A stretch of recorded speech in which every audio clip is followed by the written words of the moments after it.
So yeah, this is the reality of living out in the country, or at least the rural areas. Going through the town here, Little Diamond, got a little parade going on.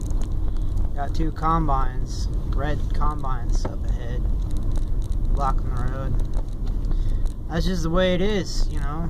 You can't be too argumentative, because that's what supports the economy around here, is the agricultural stuff. So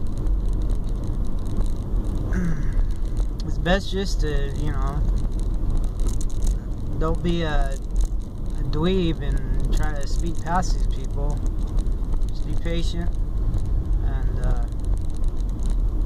let them make their way through, and a lot of times they'll turn off on the side for you, and that's looks like what happened here. They see, they gave you give us right away here. Nice. Just speed up and get through here. Thanks, guys.